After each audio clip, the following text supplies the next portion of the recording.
أعوذ بالله من الشيطان الرجيم. بسم الله الرحمن الرحيم. ألف لام ميم. ذلك الكتاب لا ريب فيه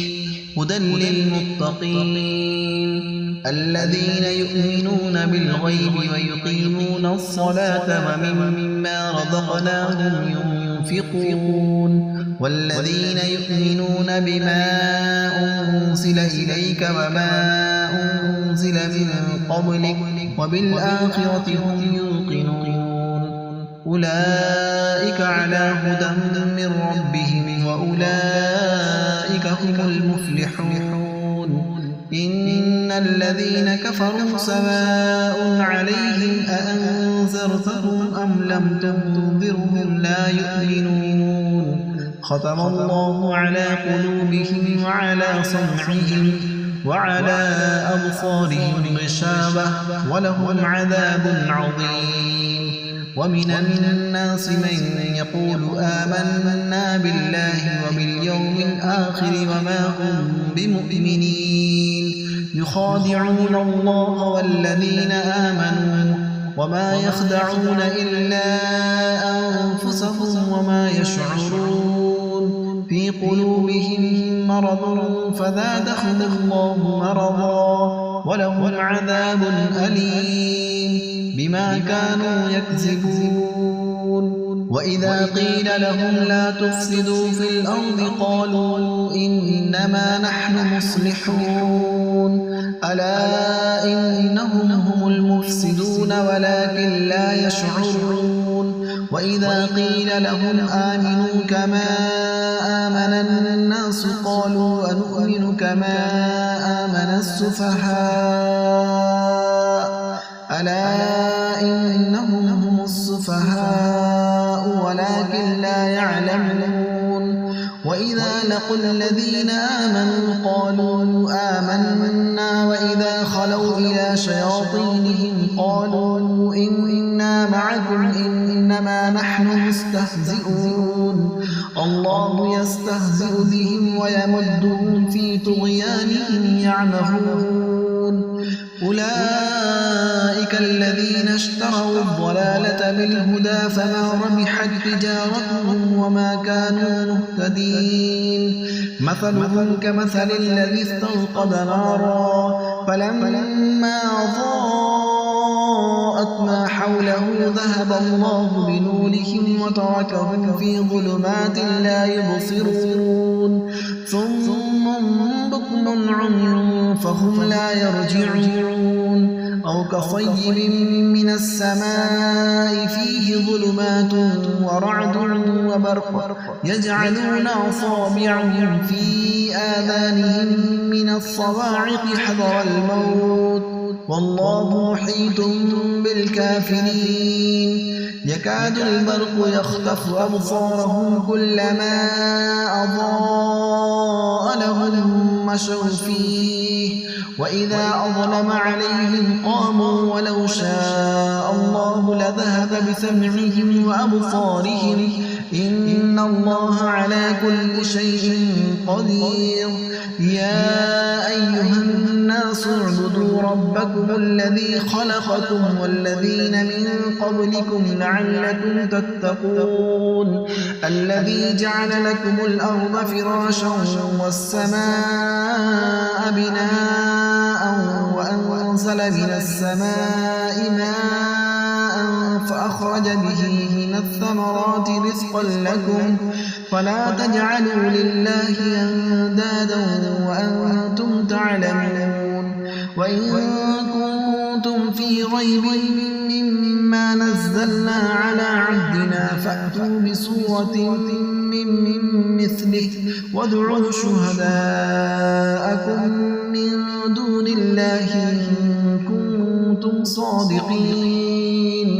فإن لم تفعلوا ولن تفعلوا فاتقوا النار التي وقودها الناس والحجارة أعدت للكافرين. وبشر الذين آمنوا وعملوا الصالحات أن لهم جنات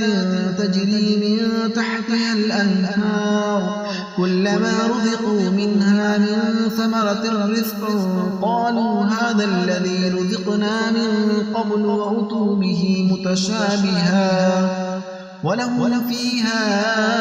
أزواج مطهرة وهم فيها خالدون إن الله لا يستحيي أن يضرب مثلا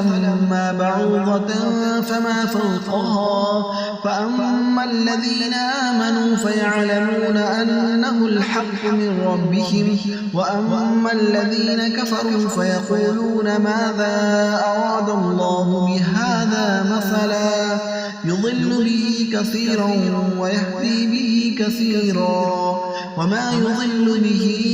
إلا الفاسقين الذين ينقضون عهد الله من بعد ميثاقه ويقطعون ما أمر الله به أن يوصل ويفسدون في الأرض أولئك هم الخاسرون كيف تكفرون بالله وكنتم أمواتا فأحياكم ثم يميتكم ثم يحييكم ثم إليه ترجعون هو الذي خلق لكم ما في الأرض جميعا ثم استوى إلى السماء فسواهن 7 سماوات وهو بكل شيء عليم وإذ قال ربك للملائكة إني جاعل في الأرض خليفة قالوا وتجعل فيها من يفسد فيها ويسفك الدماء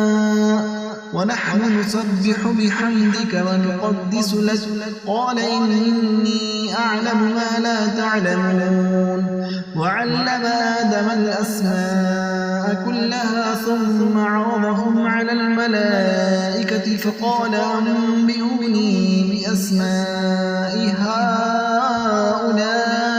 إن كنتم صادقين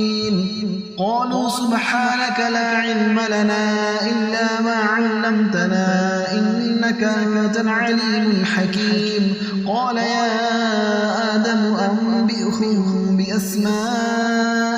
فلما أنبأهم بأسمائهم قال ألم أقل لكم إني أعلم غيب السماوات والأرض وأعلم ما تبدون وما كنتم تكتمون وإذ قلنا للملائكة اسجدوا لآدم فسجدوا إلا إبليس أبى واستكبر وكان من الكافرين وقلنا يا آدم اسكن أنت وزوجك الجنة وكلا منها رغدا حيث شئتما ولا تقربا هذه الشجرة فتكونا من الظالمين فأضلهما الشيطان عنها فأخرجهما مما كانا فيه وقلنا اهبطوا بعضكم لبعض عدو ولكم في الأرض مستقر ومتاع إلى حين فتلقى آدم من ربه كلمات فتاب عليه إنه هو التواب الرحيم قل اهبطوا منها جميعا فإما يأتينكم مني هدى فمن تبع هداي فلا خوف عليهم ولا هم يحزنون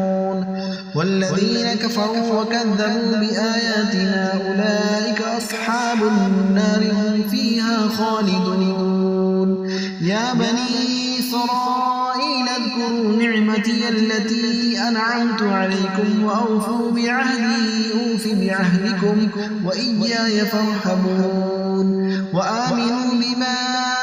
أنزلت مصدقا لما معكم ولا تكونوا أول كافر به ولا تشتروا بآياتي ثمنا قليلا وإياي فاتقون ولا تلبسوا الحق بالباطل وتكتموا الحق وأنتم تعلمون وأقيموا الصلاة وآتوا الزكاة واركعوا مع الراكعين أتأمرون الناس بالبر وتنسون أنفسكم وأنتم تتلون الكتاب أفلا تعقلون واستعينوا بالصبر والصلاة وإنها لكبيرة إلا على الخاشعين الذين يظنون أنهم ملاقو ربهم وأنهم إليه راجعون يا بني إسرائيل اذكروا نعمتي التي أنعمت عليكم وأني فضلتكم على العالمين واتقوا يوما لا تجزي نفس عن نفس شيئا ولا يقبل منها شفاعة ولا يؤخذ منها عدل ولا هم ينصرون وإذ نجيناكم من آل فرعون يسومونكم سوء العذاب يذبحون أبناءكم ويستحيون نساءكم وفي ذلكم بلاء من ربكم عظيم وإذ فرقنا بكم البحر فأنجيناكم وأغرقنا آل فرعون وأنتم تنظرون وإذ واعدنا موسى 40 ليلة ثم اتخذتم العجل من بعده وأنتم ظالمون ثم عفونا عنكم من بعد ذلك لعلكم تشكرون وإذ آتينا موسى الكتاب والفرقان لعلكم تهتدون وإذ قال موسى لقومه يا قوم إنكم ظلمتم أنفسكم باتخاذكم العجل فتوبوا إلى بارئكم فاقتلوا أنفسكم ذلكم خير لكم عند بارئكم فتاب عليكم إنه هو التواب الرحيم وإذ قلتم يا موسى لن نؤمن لك حتى نرى الله جهرة فأخذتكم الصاعقة وأنتم تنظرون ثم بعثناكم من بعد موتكم لعلكم تشكرون وظللنا عليكم الغمام وأنزلنا عليكم المن والسلوى كلوا من طيبات ما رزقناكم وما ظلمونا ولكن كانوا أنفسهم يظلمون وإذ قلنا ادخلوا هذه القرية فكلوا منها حيث شئتم رغدا وادخلوا الباب سجدا وقولوا حدة نغفر لكم خطاياكم وسنزيد المحسنين فبدل الذين ظلموا قولا غير الذي قيل لهم فأنزلنا على الذين ظلموا رجزا من السماء بما كانوا يفسقون وإذ استسقى موسى لقومه فقلنا اضرب بعصاك الحجر فانفجرت من 12 عينا قد علم كل أناس مشربهم كلوا واشربوا من رزق الله ولا تعثوا في الأرض مفسدين وإذ قلتم يا موسى لن نصبر على طعام واحد فادع لنا ربك يخرج لنا مما تنبت الأرض من بقلها وقثائها وفومها وعدسها وبصلها قال تستبدلون الذي هو أدنى بالذي هو خير اهبطوا مصرا فإن لكم ما سألتم وضربت عليهم الذلة والمسكنة وباءوا بغضب من الله ذلك بأنهم كانوا يكفرون بآيات الله ويقتلون النبيين بغير الحق ذلك بما عصوا وكانوا يعتدون إن الذين آمنوا والذين هادوا والنصارى والصابئين من آمن بالله واليوم الآخر وعمل صالحا فلهم أجرهم عند ربهم ولا خوف عليهم ولا هم يحزنون وإذ أخذنا ميثاقكم ورفعنا فوقكم الطور خذوا ما آتيناكم بقوة واذكروا ما فيه لعلكم تتقون ثم توليتم من بعد ذلك فلولا فضل الله عليكم ورحمته لكنتم من الخاسرين ولقد علمتم الذين اعتدوا منكم في السبت فقلنا لهم كونوا قردة خاسئين فجعلناها نكالا لما بين يديها وما خلفها وموعظة للمتقين وإذ قال موسى لقومه إن الله يأمركم أن تذبحوا بقرة قالوا وتتخذنا هزوا قال أعوذ بالله أن أكون من الجاهلين قالوا ادع لنا ربك يبين لنا ما هي قال إنه يقول إنها بقرة لا فارض ولا بكر عوان بين ذلك فافعلوا ما تؤمرون قالوا ادع لنا ربك يبين لنا ما لونها قال إنه يقول إنها بقرة صفراء فاقع لونها تسر الناظرين قالوا ادع لنا ربك يبين لنا ما هي إن البقرة شابه علينا وإنا إن شاء الله لمهتدون قال إنه يقول إنها بقرة لا ظلول تثير الأرض ولا تسقي الحرث مسلمة لا شية فيها قالوا الآن جئت بالحق فذبحوها وما كادوا يفعلون وإذ قتلتم نفسا فادارأتم فيها والله مخرج ما كنتم تكتمون فقلنا اضربوه ببعضها كذلك يحيي الله الموتى ويريكم آياته لعلكم تعقلون ثم قست قلوبكم من بعد ذلك فهي كالحجارة أو أشد قسوة وإن من الحجارة لما يتفجر منه الأنهار وإن منها لما يشقق فيخرج منه الماء وإن منها لما يحبط من خشية الله وما الله بغافل عما تعملون أفتطمعون أن يؤمنوا لكم وقد كان فريق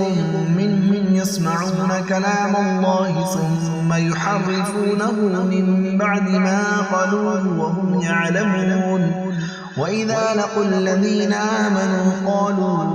آمنا وإذا خلا بعضهم إلى بعض قالوا وتحدثونهم بما فتح الله عليكم ليحاجوكم به عند ربكم أفلا تعقلون أولا يعلمون أن الله يعلم ما يسرون وما يعلنون ومنهم أميون لا يعلمون الكتاب إلا أماني وإن هم إلا يظنون فويل للذين يكتبون الكتاب بأيديهم ثم يقولون هذا من عند الله ليشتروا به ثمنا قليلا فويل لهم مما كتبت أيديهم وويل لهم مما يكسبون. وقالوا لن تمسنا النار إلا أياما معدودة قل أتخذتم عند الله عهدا فلن يخلف الله عهده وم تقولون على الله ما لا تعلمون. بلى من كسب سيئة وأحاطت به خطيئته فأولئك أصحاب النار هم فيها خالدون. والذين آمنوا وعملوا الصالحات أولئك أصحاب الجنة هم فيها خالدون. وإذ أخذنا ميثاق بني إسرائيل لا تعبدون إلا الله وبالوالدين إحسانا وذي القربى واليتامى والمساكين وقولوا للناس حسنا وأقيموا الصلاة وآتوا الزكاة ثم توليتم إلا قليلا منكم وأنتم معرضون. وإذ أخذنا ميثاقكم لا تسفكون دماءكم ولا تخرجون أنفسكم من دياركم ثم أقررتم وأنتم تشهدون. ثم أنتم هؤلاء تقتلون أنفسكم وتخرجون فريقا منكم من ديارهم تظاهرون عليهم بالإثم والعدوان وإن يأتوكم أسارى تفادوهم وهو محرم عليكم إخراجهم أفتؤمنون ببعض الكتاب وتكفرون ببعض فما جزاء من يفعل ذلك منكم إلا خزي في الحياة الدنيا ويوم القيامة يردون إلى أشد العذاب وما الله بغافل عما تعملون. أولئك الذين اشتروا الحياة الدنيا بالآخرة فلا يخفف عنهم العذاب ولا هم ينصرون. ولقد آتينا موسى الكتاب وقفينا من بعده بالرسل وآتينا عيسى ابن مريم البينات وأيدناه بروح القدس أفكلما جاءكم رسول بما لا تهوى أنفسكم استكبرتم ففريقا كذبتم وفريقا تقتلون. وقالوا قلوبنا غلف بل لعنهم الله بكفرهم فقليلا ما يؤمنون. ولما جاءهم كتاب من عند الله مصدق لما معهم وكانوا من قبل يستفتحون على الذين كفروا فلما جاءهم ما عرفوا كفروا به فلعنة الله على الكافرين. بئس ما اشتروا به أنفسهم أن يكفروا بما أنزل الله بغيا أن ينزل الله من فضله على من يشاء من عباده فباءوا بغضب على غضب وللكافرين عذاب مهين. وإذا قيل لهم آمنوا بما أنزل الله قالوا نؤمن بما أنزل علينا ويكفرون بما وراءه وهو الحق مصدقا لما معهم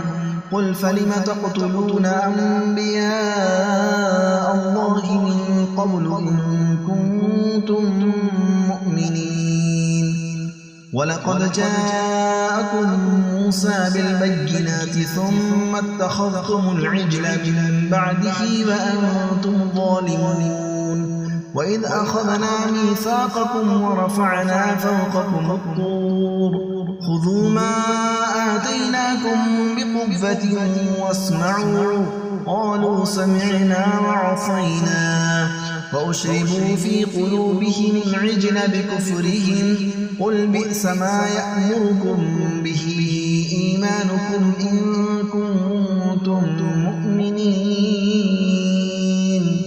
قل إن كانت لكم الدار الآخرة عند الله خالصة من دون الناس فتمنوا الموت إن كنتم صادقين ولن يتمنوه أبدا بما قدمت أيديهم والله عليم بالظالمين ولتجدنهم أحرص الناس على حياة ومن الذين أشركوا يود أحدهم لو يعمر 1000 سنة وما هو بمزحزحه من العذاب أن يعمر والله بصير بما يعملون قل من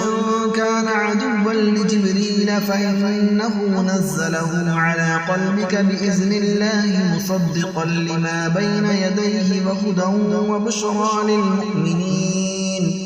من كان عدوا لله وملائكته ورسله وجبريل وميكال فإن الله عدو للكافرين ولقد أنزلنا إليك آيات بينات وما يكفر بها إلا الفاسقون أوكلما عاهدوا عهدا نبذه فريق منهم بل أكثرهم لا يؤمنون ولما جاءهم رسول من عند الله مصدق لما معهم نبذ فريق من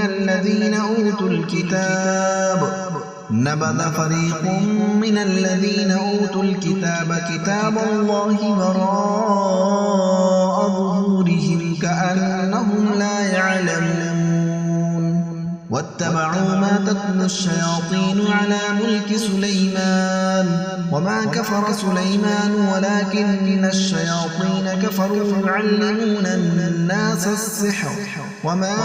أنزل على الملكين ببابل هاروت وماروت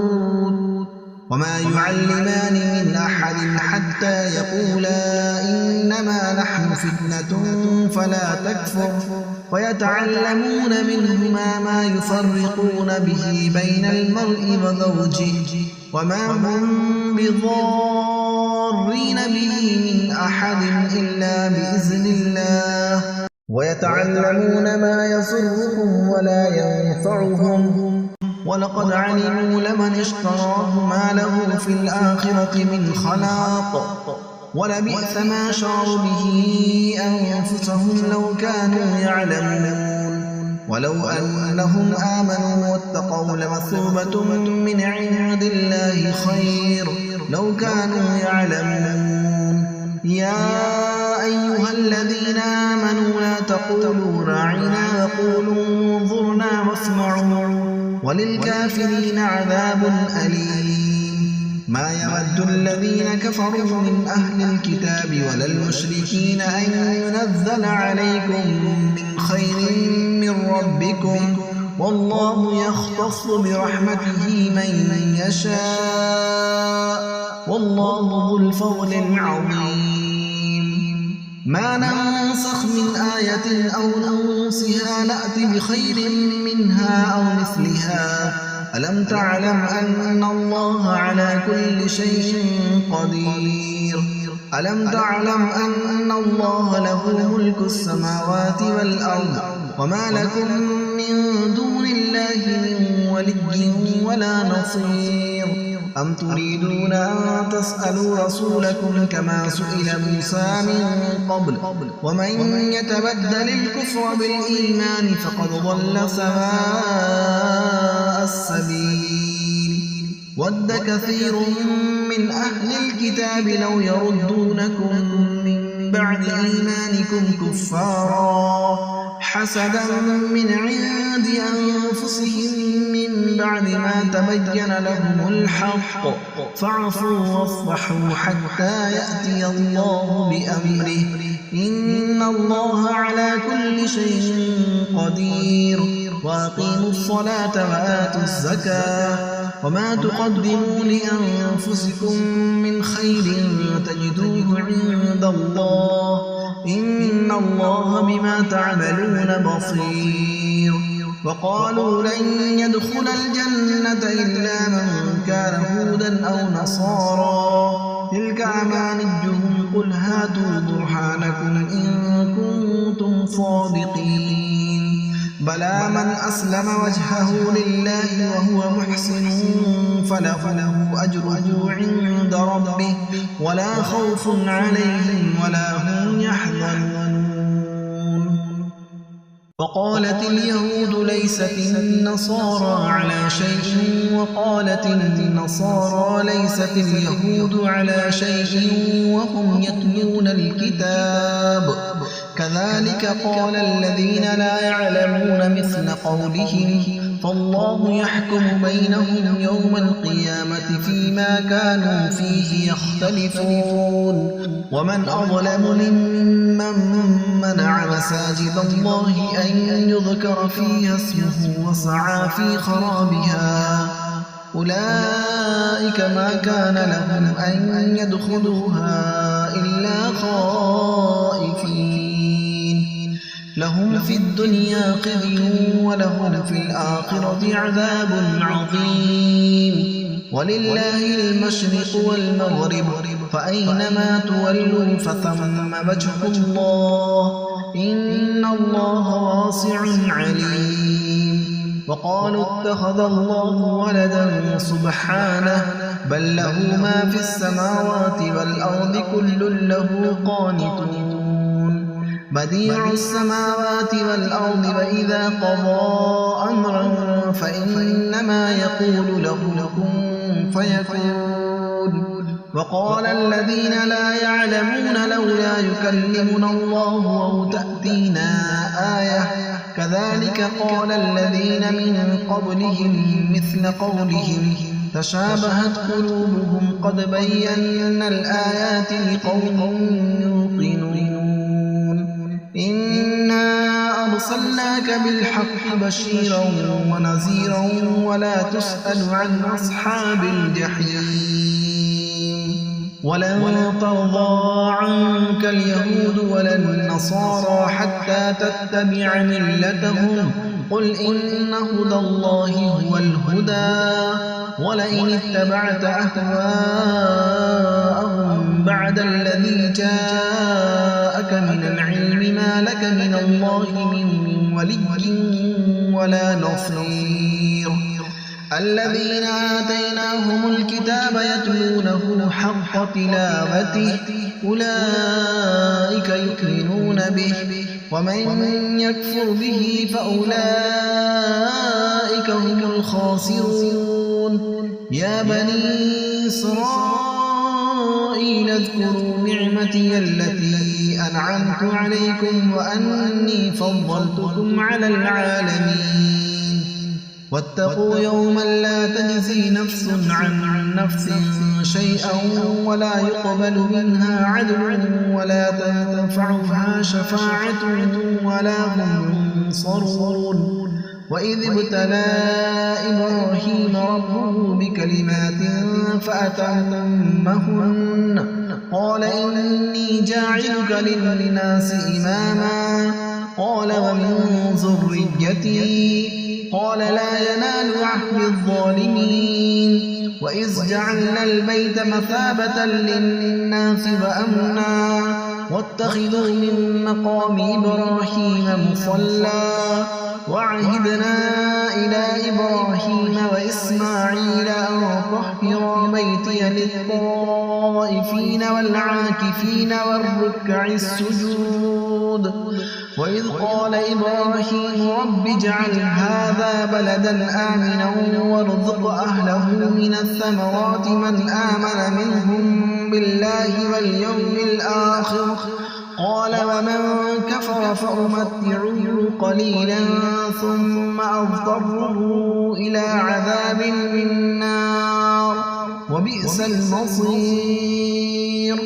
وإذ يرفع إبراهيم القواعد من البيت وإسماعيل ربنا تقبل منا إنك أنت السميع العليم ربنا واجعلنا مسلمين لك ومن ذريتنا أمة مسلمة لك وأرنا مناسكنا وتب علينا إنك أنت التواب الرحيم ربنا وابعث فيهم رسولا منهم يتلو عليهم آياتك ويعلمهم الكتاب والحكمة ويزكيهم إنك أنت العزيز الحكيم ومن يرغب عن ملة إبراهيم إلا من سفه نفسه ولقد اصطفيناه في الدنيا وإنه في الآخرة لمن الصالحين إذ قال له ربه أسلم قال أسلمت لرب العالمين ووصى بها إبراهيم بنيه ويعقوب يا بني إن الله اصطفى لكم الدين فلا تموتن إلا وأنتم مسلمون أم كنتم شهداء إذ حضر يعقوب الموت إذ قال لبنيه ما تعبدون من بعدي قالوا نعبد إلهك وإله آبائك إبراهيم وإسماعيل وإسحاق إلها واحدا ونحن له مسلمون تلك أمة قد خلت لها ما كسبت ولكم ما كسبتم ولا تسألون عما كانوا يعملون وقالوا كونوا هودا أو نصارى تهتدوا قل بل ملة إبراهيم حنيفا وما كان من المشركين قولوا آمنا بالله وما أنزل إلينا وما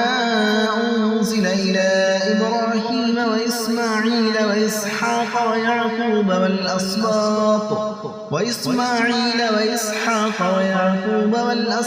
وما أوتي موسى وعيسى وما أوتي النبيون من ربهم لا نفرق بين أحد منهم ونحن له مسلمون فإن آمنوا بمثل ما آمنتم به فقد اهتدوا وإن تولوا فإنما هم في شقاق فسيكفيكهم الله وهو السميع العليم صبغة الله ومن أحسن من الله صبغة ونحن له عابدون قل أتحاجوننا في الله وهو ربنا وربكم ولنا أعمالنا ولكم أعمالكم ونحن له مخلصون أم تقولون إن إبراهيم وإسماعيل وإسحاق ويعقوب والأسباط كانوا هودا أو نصارى قل أأنتم أعلم أم الله ومن أظلم ممن كتم شهادة عنده من الله وما الله بغافل عما تعملون تلك أمة قد خلت لها ما كسبت ولكم ما كسبتم ولا تسألون عما كانوا يعملون سيقول السفهاء من الناس ما ولاهم عن قبلتهم التي كانوا عليها قل لله المشرق والمغرب يهدي من يشاء إلى صراط مستقيم وكذلك جعلناكم أمة وسطا لتكونوا شهداء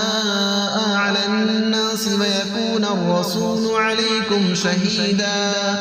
وما جعلنا القبلة التي كنت عليها إلا لنعلم من يتبع الرسول ممن ينقلب على عقبيه وإن كانت لكبيرة إلا على الذين هدى الله وما كان الله ليضيع إيمانكم إن الله بالناس لرؤوف رحيم قد نرى تقلب وجهك في السماء فلنولينك قبلة ترضاها فول وجهك شطر المسجد الحرام وحيث ما كنتم فولوا وجوهكم شطره وإن الذين أوتوا الكتاب ليعلمون أنه الحق من ربهم وما الله بغافل عما يعملون ولئن أتيت الذين أوتوا الكتاب بكل آية ما تبعوا قبلتك وما أنت بتابع قبلتهم وما بعضهم بتابع قبلة بعض ولئن اتبعت أهواءهم من بعد ما جاءك من العلم إنك إذا لمن الظالمين الذين آتيناهم الكتاب يعرفونه كما يعرفون أبناءهم وإن فريقا منهم ليكتمون الحق وهم يعلمون الحق من ربك فلا تكونن من الممترين ولكل وجهة هو موليها فاستبقوا الخيرات أينما تكونوا يأت بكم الله جميعا إن الله على كل شيء قدير ومن حيث خرجت فول وجهك شطر المسجد الحرام وإنه للحق من ربك وما الله بغافل عما تعملون ومن حيث خرجت فول وجهك شطر المسجد الحرام وحيث ما كنتم فولوا وجوهكم شطره لئلا يكون للناس عليكم حجة إلا الذين ظلموا منهم فلا تخشوهم واخشوني ولأتم نعمتي عليكم ولعلكم تهتدون كما أرسلنا فيكم رسولا منكم يتلو عليكم آياتنا ويزكيكم ويعلمكم الكتاب والحكمة ويعلمكم ما لم تكونوا تعلمون فاذكروني أذكركم واشكروا لي ولا تكفرون يا أيها الذين آمنوا استعينوا بالصبر والصلاة إن الله مع الصابرين ولا تقولوا لمن يقتل في سبيل الله أموات بل أحياء ولكن لا تشعرون ولنبلونكم بشيء من الخوف والجوع ونقص من الأموال والأنفس والثمرات وبشر الصابرين الذين إذا أصابتهم مصيبة قالوا إنا لله وإنا إليه راجعون أولئك عليهم صلوات من ربهم ورحمة وأولئك هم المهتدون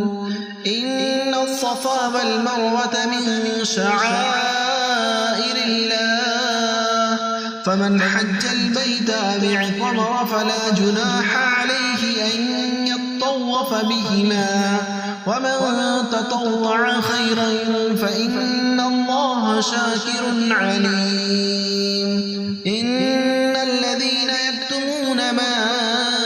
أنزلنا من البينات والهدى من بعد ما بيناه للناس في الكتاب أولئك يلعنهم الله ويلعنهم اللاعنون إلا الذين تابوا وأصلحوا وبينوا فأولئك أتوب عليهم وأنا التواب الرحيم إن الذين كفروا وماتوا وهم كفار أولئك عليهم لعنة الله والملائكة الناس أجمعين خالدين فيها لا يخفف عنهم العذاب ولا هم ينظرون وإلهكم إله واحد لا إله إلا هو الرحمن الرحيم إن في خلق السماوات والأرض واختلاف الليل والنهار والفلك التي تجري في البحر بما ينفع الناس وما أنزل الله من السماء من ماء فأحيا به الأرض بعد موتها وبث فيها من كل دابة وتصريف الرياح والسحاب المسخر بين السماء والأرض لآيات لقوم يعقلون ومن الناس من يتخذ من دون الله أندادا يحبونهم كحب الله والذين آمنوا أشد حبا لله ولو يرى الذين ظلموا إذ يرون العذاب أن القوة لله جميعا وأن الله شديد العذاب إذ تبرأ الذين اتبعوا من الذين اتبعوا ورأوا العذاب وتقطعت بهم الأسباب وقال الذين اتبعوا لو أن لنا كرة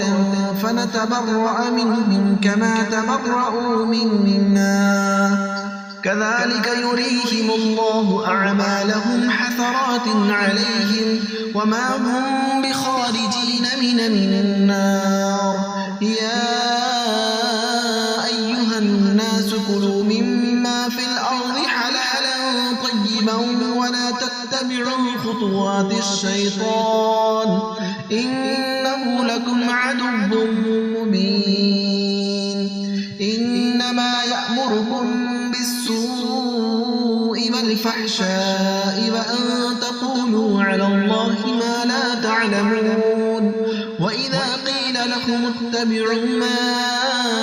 أنزل الله قالوا بل نتبع ما ألفينا عليه آباءنا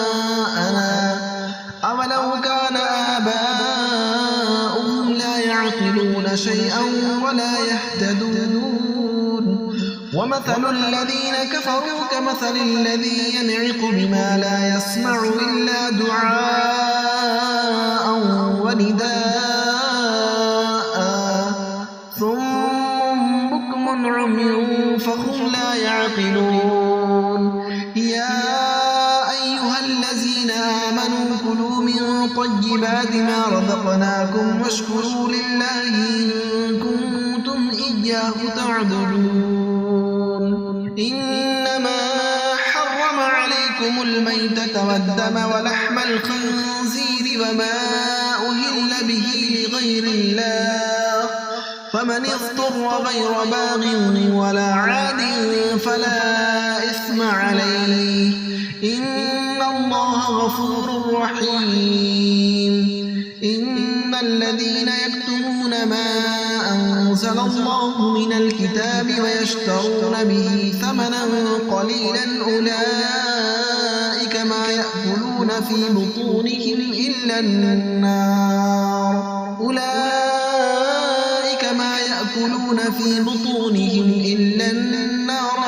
يكلمهم الله يوم القيامة ولا يزكيهم ولهم عذاب أليم أولئك الذين اشتروا الضلالة بالهدى والعذاب بالمغفرة فما أصبرهم على النار ذلك بأن الله نزل الكتاب بالحق وإن الذين اختلفوا في الكتاب لفي شقاق بعيد ليس البر أن تولوا وجوهكم قبل المشرق والمغرب ولكن البر من آمن بالله واليوم الآخر والملائكة والكتاب والنبيين وآتى المال على حبه ذوي القربى واليتامى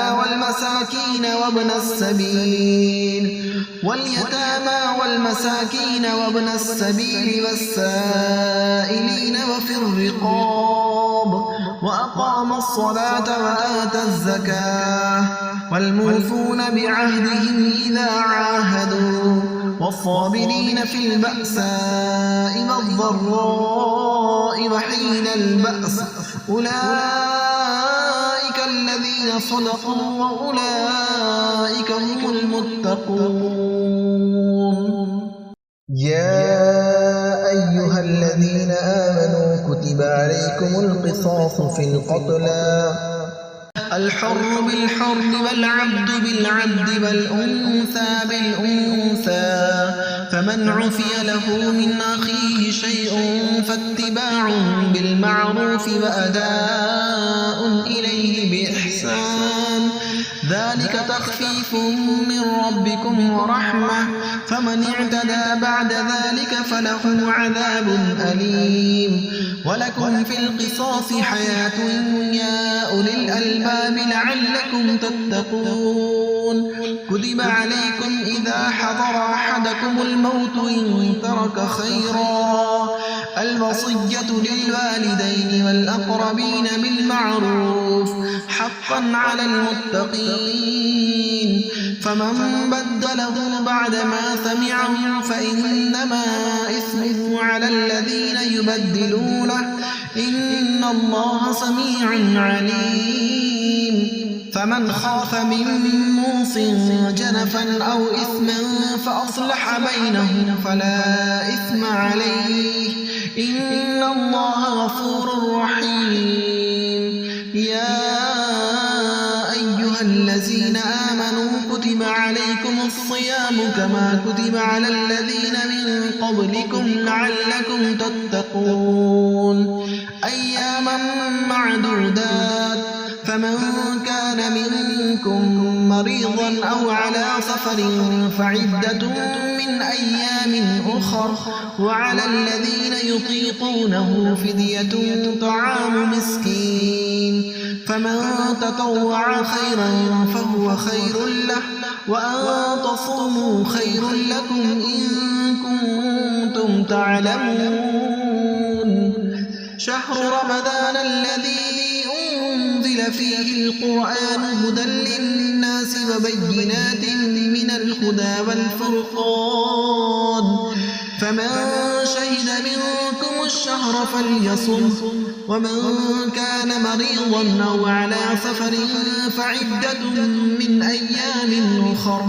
يريد الله بكم اليسر ولا يريد بكم العسر ولتكملوا العدة ولتكبروا الله على ما هداكم ولعلكم تشكرون. فإذا سألك عبادي عني فإني قريب أجيب دعوة الداعي إذا دعاني فليستجيبوا لي وليؤمنوا بي لعلهم يرشدون. أحل لكم ليلة الصيام الرفث إلى نسائكم هن لباس لكم وأنتم لباس لهن علم الله أنكم كنتم تختانون أنفسكم فتاب عليكم وعفى عنكم فالآن باشروهن وابتغوا ما كتب الله لكم وكلوا واشربوا حتى يتبين لكم الخيط الأبيض من الخيط الأسود من الفجر ثم أتموا الصيام إلى الليل ولا تباشروهن وأنتم عاكفون في المساجد تلك حدود الله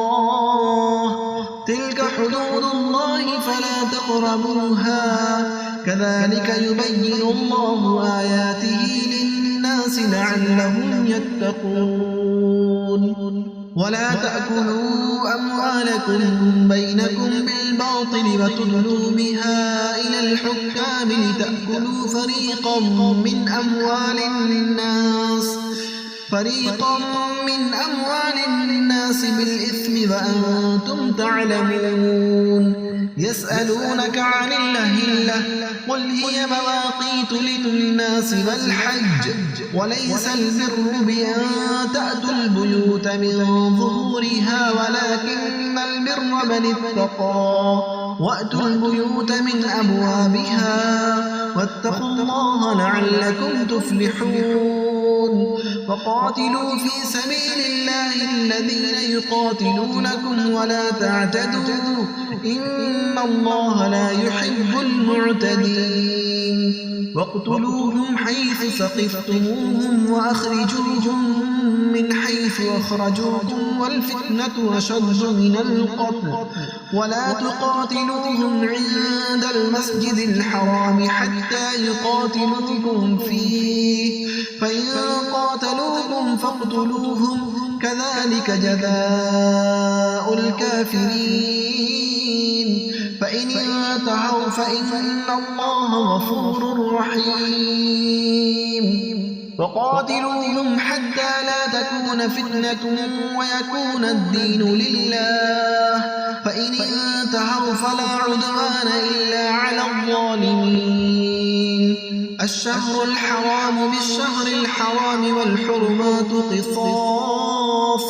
فمن اعتدى عليكم فاعتدوا عليه بمثل ما اعتدى عليكم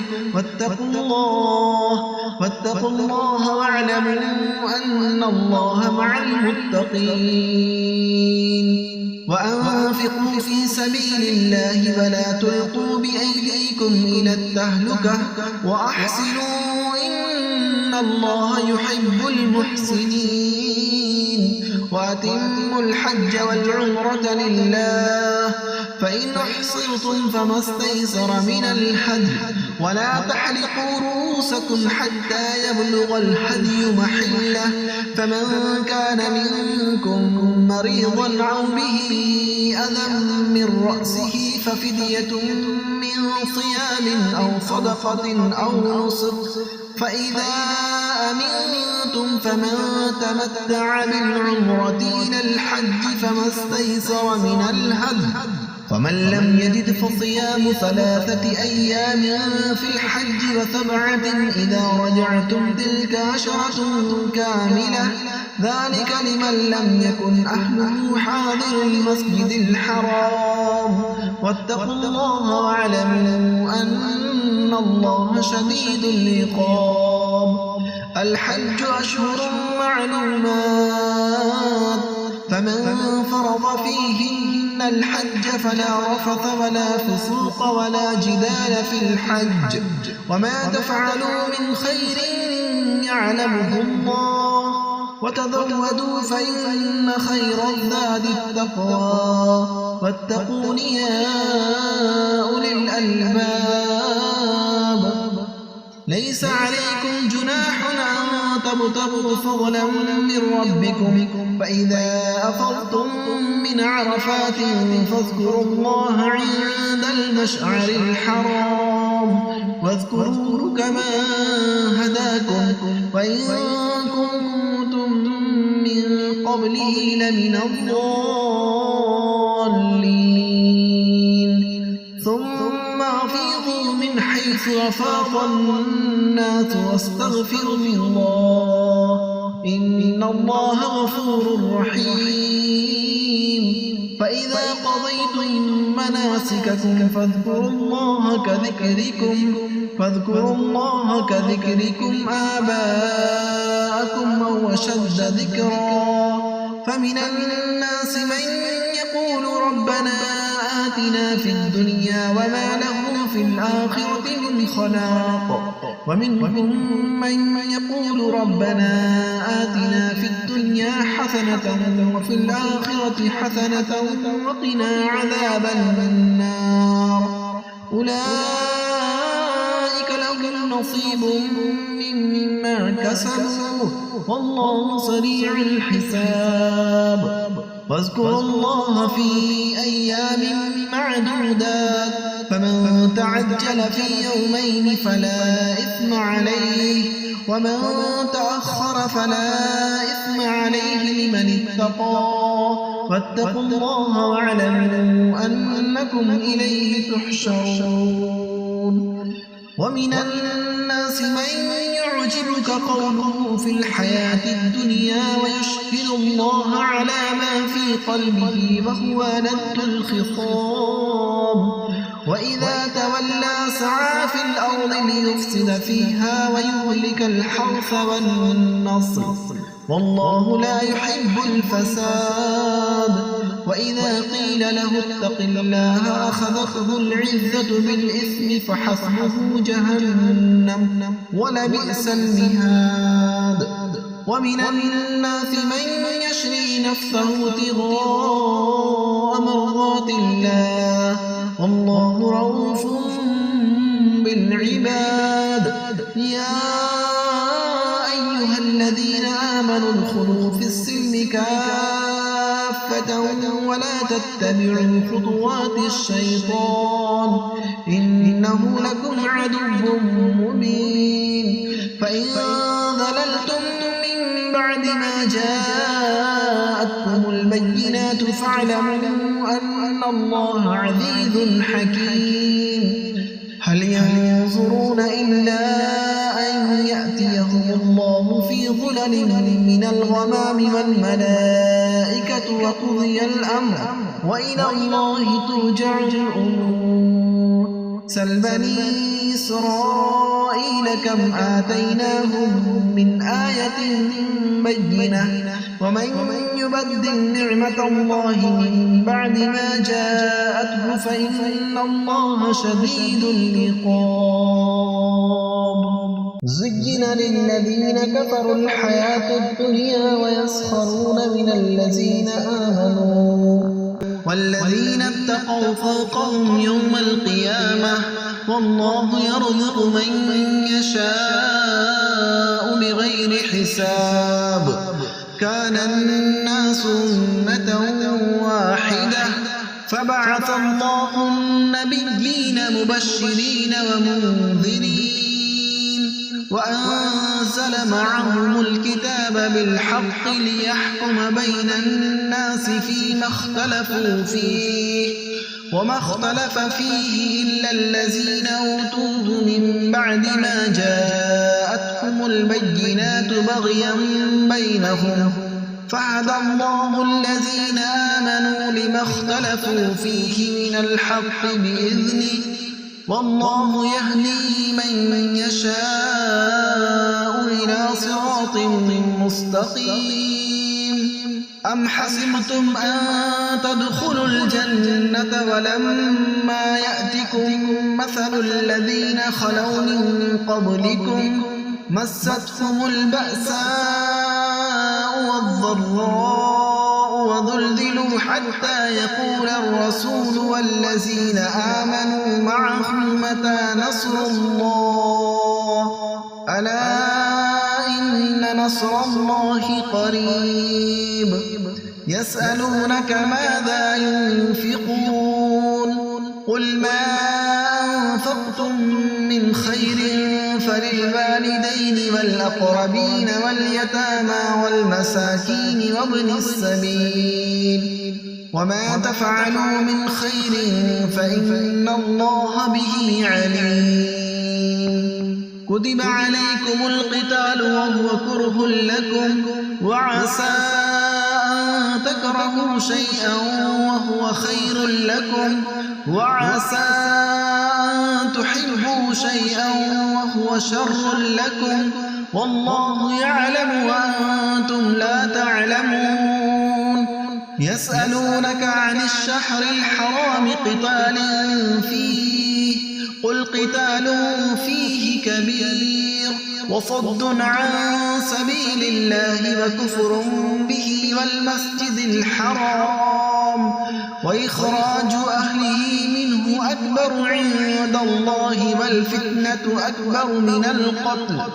ولا يزالون يقاتلونكم حتى يردوكم عن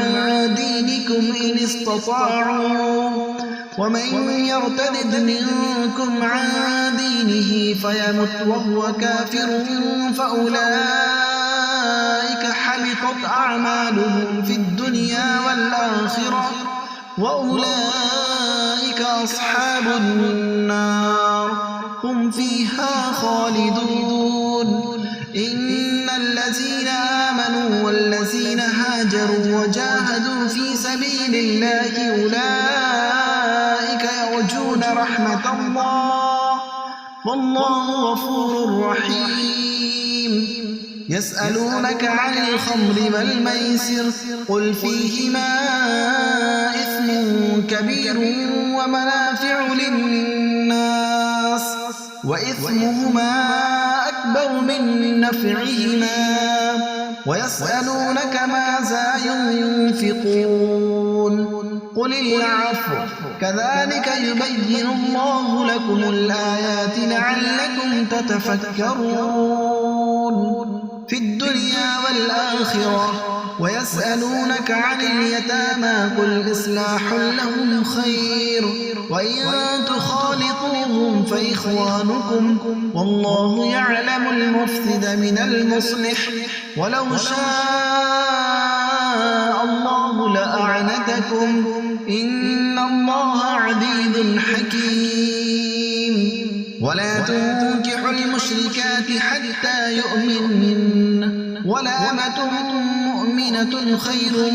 من مشركة ولو أعجبتكم ولا تنكحوا المشركين حتى يؤمنوا ولعبد مؤمن خير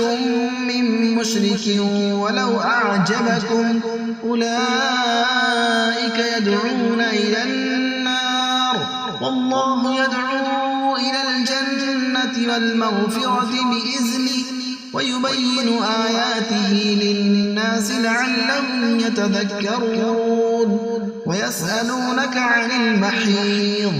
قل هو أذى فاعتزلوا النساء في المحيض ولا تقربوهن حتى يطهرن فإذا تطهرن فأتوهن من حيث أمركم الله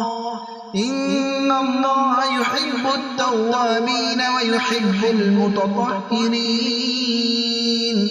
نساؤكم حرث لكم فأتوا حرثكم أنى شئتم وقدموا لأنفسكم واتقوا الله واعلموا أنكم ملاقوه وبشر المؤمنين ولا تجعلوا الله عرضة لأيمانكم أن تبروا وتتقوا وتصلحوا بين الناس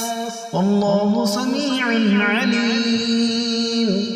لا يؤاخذكم الله باللغو في أيمانكم ولكن يؤاخذكم بما كسبت قلوبكم والله غفور حليم للذين يؤلون من نسائهم تربص 4 أشهر فإن فاءوا فإن الله غفور رحيم وإن عظموا الطلاق فإن الله سميع عليم والمطلقات يتربصن بأنفسهن 3 قروء ولا يحل لهن أن يكتمن ما خلق الله في أرحامهن إن كن يؤمن بالله واليوم الآخر وبعولتهن أحق بردهن في ذلك إن أرادوا إصلاحا ولهن مثل الذي عليهن بالمعروف وللرجال عليهن درجة والله عزيز حكيم الطلاق 2 فإمساك بمعروف أو تصريح بإحسان ولا يحل لكم أن تأخذوا مما آتيتموهن شيئا إلا أن يخافا ألا يقيما حدود الله فإن خفتم ألا يقيما حدود الله فلا جناح عليهما فيما افتدت به تلك حدود الله فلا تعتدوها ومن يتعد حدود الله فأولئك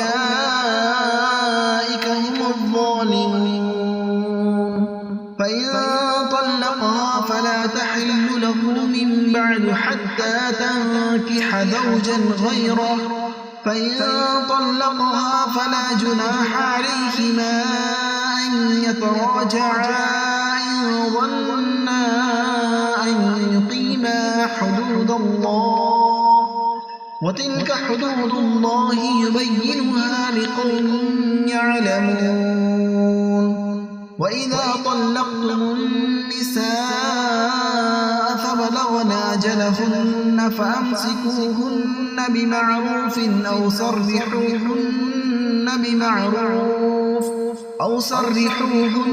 بمعروف ولا تمسكوهن ضرارا لتعتدوا، ومن يفعل ذلك فقد ظلم نفسه. ولا تتخذوا آيات الله هزوا واذكروا نعمة الله عليكم وما أنزل عليكم من الكتاب والحكمة يعظكم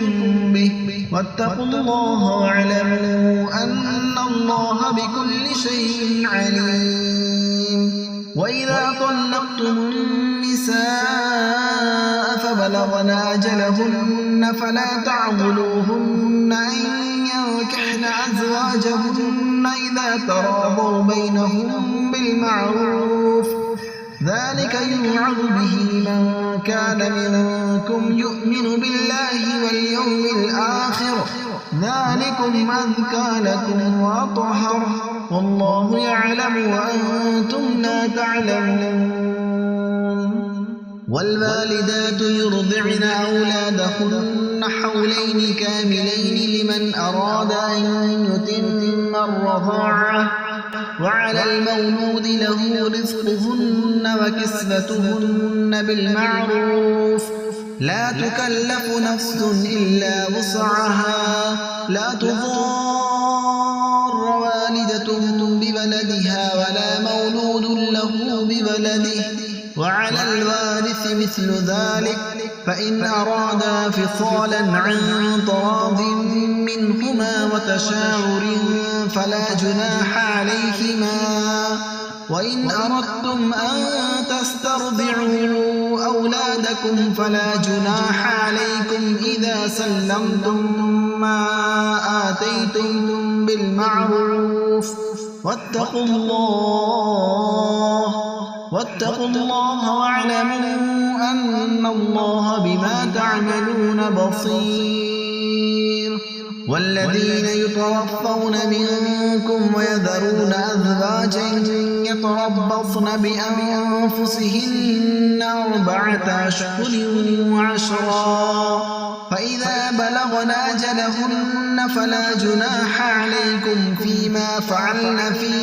أنفسهن بالمعروف، والله بما تعملون خبير. ولا جناح عليكم فيما عرضتم به من خطبة النساء أو أكننتم في أنفسكم، علم الله أنكم ستذكرونهن ولكن لا تواعدوهن سرا إلا أن تقولوا قولا معروفا، ولا تعظموا عقدة النكاح حتى يبلغ الكتاب أجله، واعلموا أن الله يعلم ما في أنفسكم فاحذروه، واعلموا أن الله غفور حليم. لا جناح عليكم إن طلقتم النساء ما لم تمسوهن أو تفرضوا لهن فريضة، ومتعوهن على الموسع قدره وعلى المقتر قدره متاعا بالمعروف حقا على المحسنين. وإن طلقتموهن من قبل أن تمسوهن وقد فرضتم لهن فريضة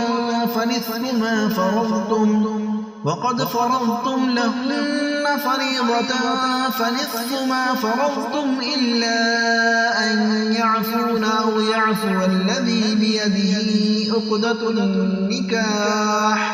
وأن تعفوا أقرب للتقوى ولا تنسوا الفضل بينكم إن الله بما تعملون بصير حافظوا على الصلوات والصلاة الوسطى وقوموا لله قانتين فإن خفتم فرجالا أو ركبانا فإذا أمنتم فاذكروا الله كما علمكم ما لم تكونوا تعلمون والذين يتوفون منكم ويذرون أزواجا وصية لأزواجهم متاعا إلى الحول غير إخراج فإن خرجن فلا جناح عليكم فيما فعلن في أنفسهن من معروف والله عزيز حكيم وللمطلقات متاع بالمعروف حقا على المتقين كذلك يبين الله لكم آياته لعلكم تعقلون ألم تر إلى الذين خرجوا من ديارهم وهم ألوف حذر الموت فقال لهم الله موتوا ثم أحياهم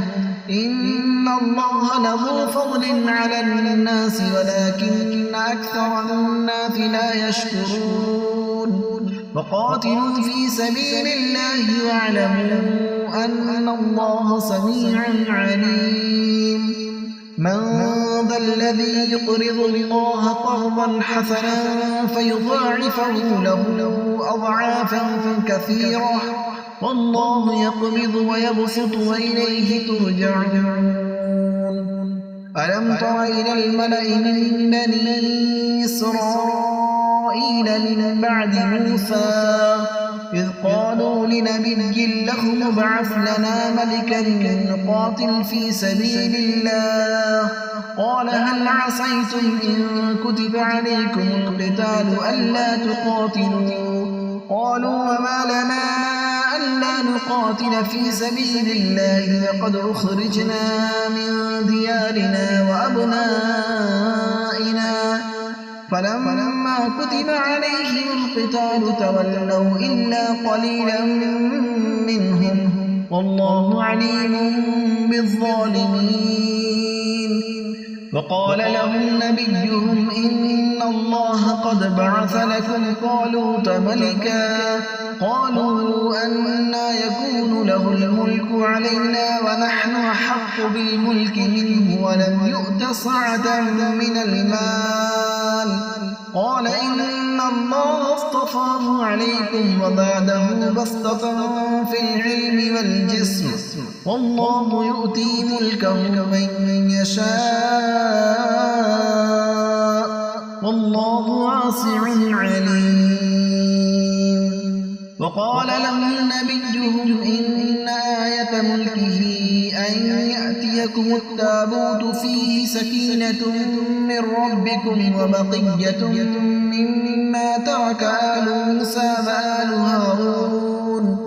مما ترك آل موسى وآل هارون تحمله الملائكة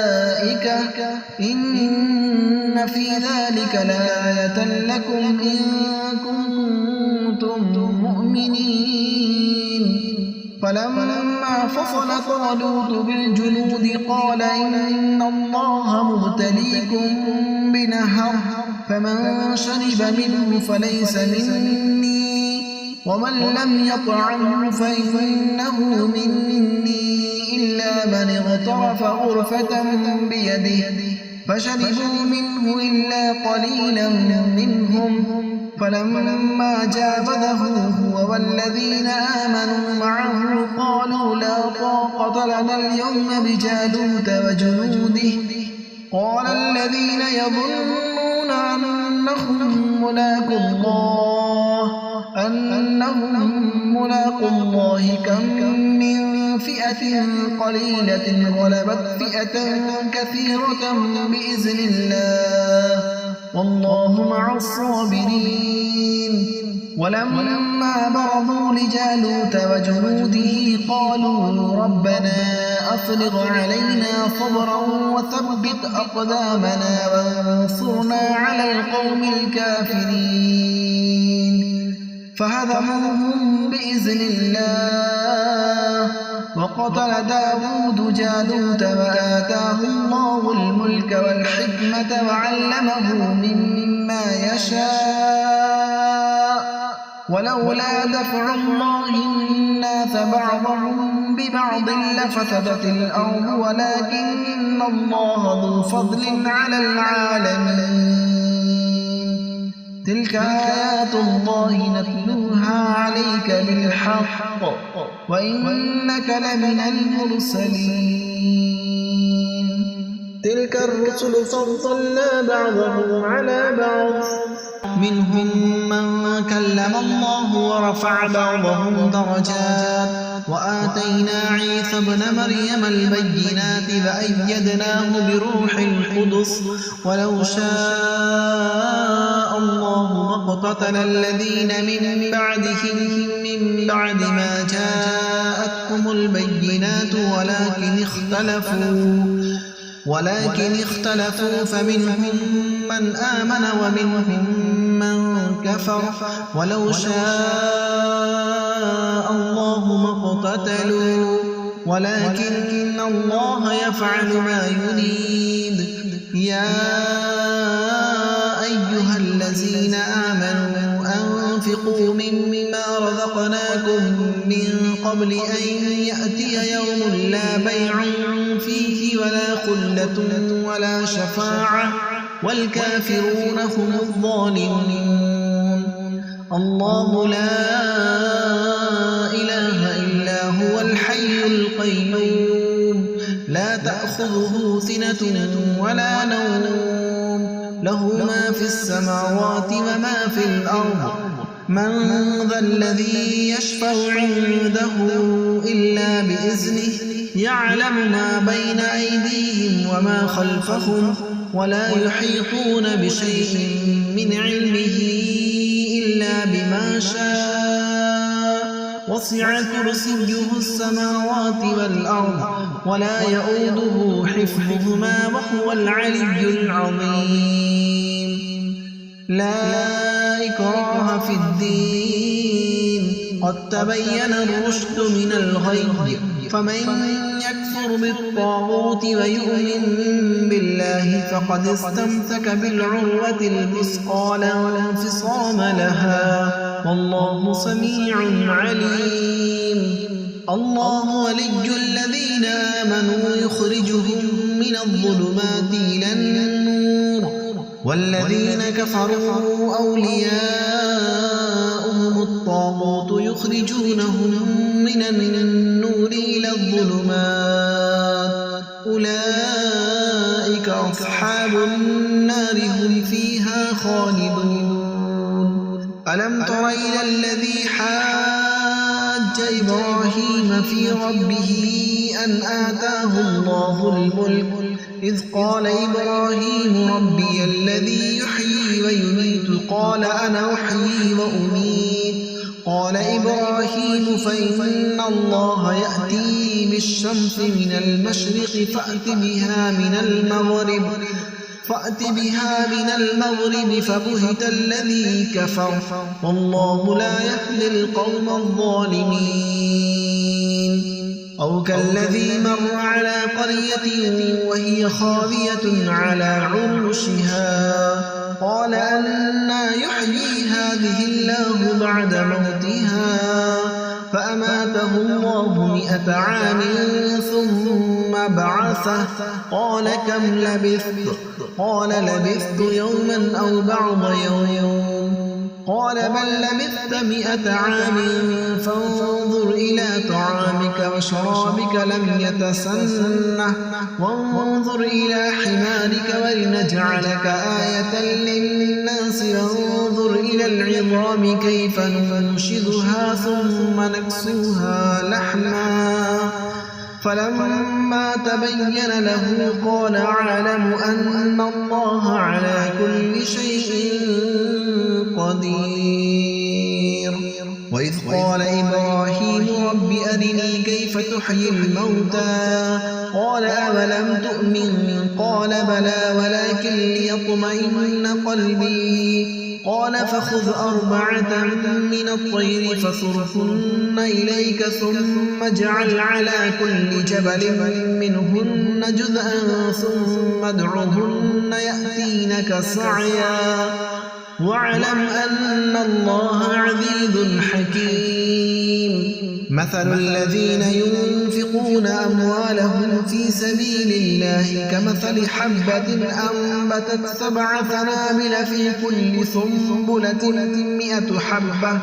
والله يضاعف لمن يشاء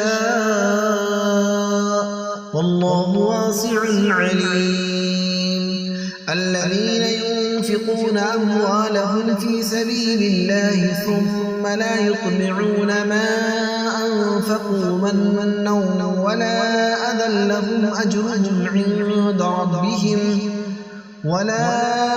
لهم أجرهم عند ربهم ولا خوف عليهم ولا هم يحزنون قول معروف ومغفرة خير من صدقة يتبعها أذى والله غني حليم يا أيها الذين آمنوا لا تبطلوا صدقاتكم بالمن والأذى كالذي ينفق ماله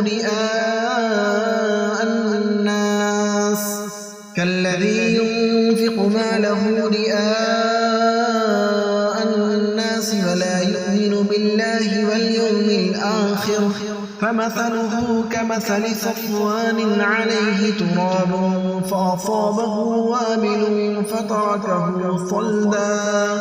لا يقدرون على شيء مما كسبوا والله لا يهدي القوم الكافرين ومثل الذين ينفقون أموالهم ابتغاء مرضات الله وتثبيتا من أنفسهم كمثل جنة بربوة أصابها وابل فآتت أكلها ضعفين فإن لم يصبها وابل فطل والله بما تعملون بصير أيود أحدكم أن تكون له جنة من نخيل وعناب تجري من تحتها الأنهار له فيها من كل الثمرات وأصابه الكبر وله ذرية ضعفاء فأصابها إعصار فيه نار فاحترقت كذلك يبين الله لكم الآيات لعلكم تتفكرون يا أيها الذين آمنوا أنفقوا من طيبات ما كسبتم ومما أخرجنا لكم من الأرض ولا تيمموا الخبيث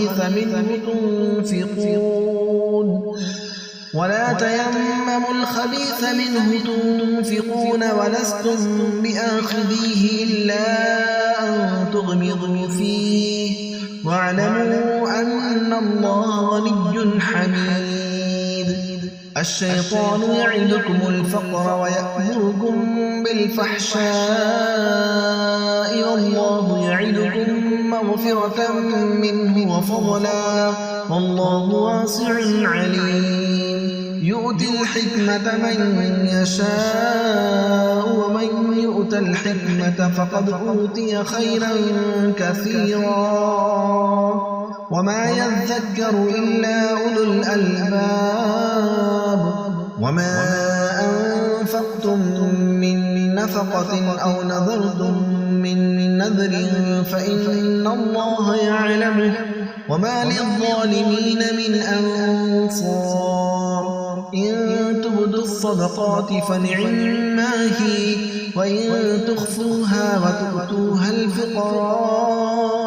فهو خير لكم ويكفر عنكم من سيئاتكم والله بما تعملون خبير ليس عليك هداهم ولكن الله يهدي من يشاء وما تنفقوا من خير فلأنفسكم وما تنفقون إلا ابتغاء وجه الله وما تنفقوا من خير يوفى إليكم وأنتم لا تظلمون للفقراء الذين أحسروا في سبيل الله لا يستطيعون ضربا في الأرض يحسبهم الجاهل أغنياء من التعفف تعرفهم بسيماهم لا يسألون الناس إلحافا وما تنفقوا من خير فإن الله به عليم الذين ينفقون أموالهم بالليل والنهار سرا وعلانية فلهم أجرهم عند ربهم ولا خوف عليهم ولا هم يحزنون الذين يأكلون الربا لا يقومون إلا كما يقوم الذي يتخبطه الشيطان من المس ذلك بأنهم قالوا إنما البيع مثل الربا وأحل الله البيع وحرم الربا فمن جاءه موعظة من ربه فانتهى فله ما سلف وأمره إلى الله ومن عاد فأولئك أصحاب النار هم فيها خالدون يمحق الله الربا ويربي الصدقات والله لا يحب كل كفار أثيم إن الذين آمنوا وعملوا الصالحات وأقاموا الصلاة وآتوا الزكاة لهم أجرهم عند ربهم ولا خوف عليهم ولا هم يحزنون يا أيها الذين آمنوا اتقوا الله وذروا ما بقي من الربا إن كنتم مؤمنين فإن لم تفعلوا فأذنوا بحرب من الله ورسوله وإن تبتم فلكم رؤوس أموالكم لا تظلمون ولا تظلمون وإن كان ذو عسرة فنظرة إلى ميسرة وأن تصدقوا خير لكم إن كنتم تعلمون واتقوا يوما ترجعون فيه إلى الله ثم توفى كل نفس ما كسبت وهم لا يظلمون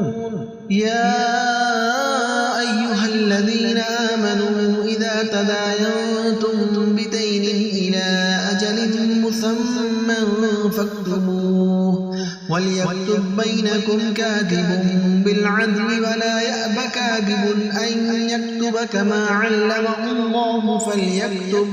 وليملل الذي عليه الحق وليتق الله ربه ولا يبخس منه شيئا فإن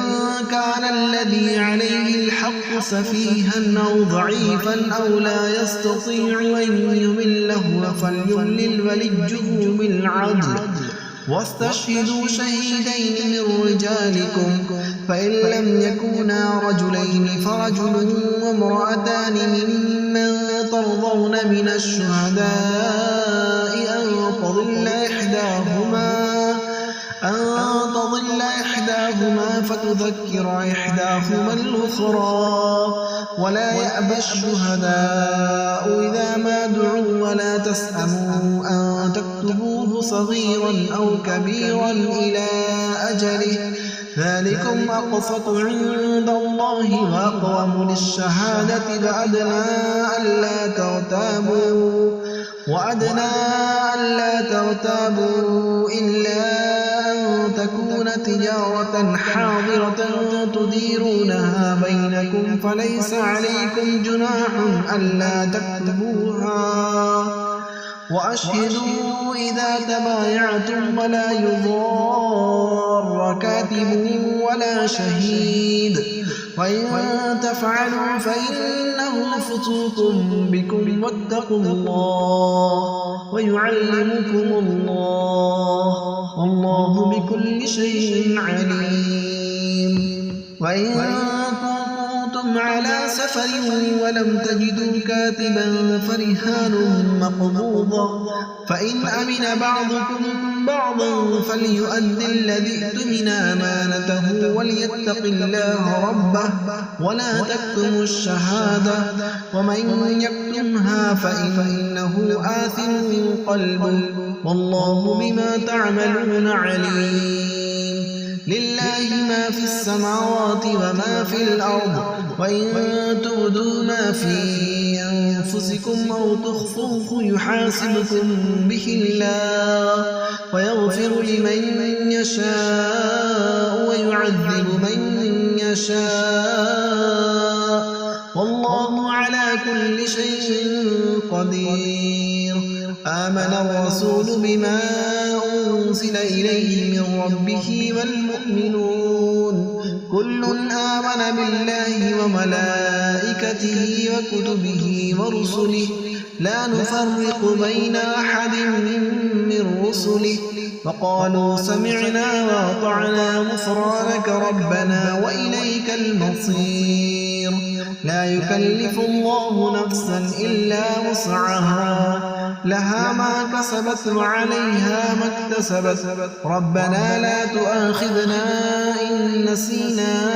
أو أخطأنا ربنا ولا تحمل علينا إصرا كما حملته على الذين من قبلنا ربنا ولا تحملنا ما لا طاقة لنا به واعف عنا واغفر لنا وارحمنا أنت مولانا فانصرنا على القوم الكافرين.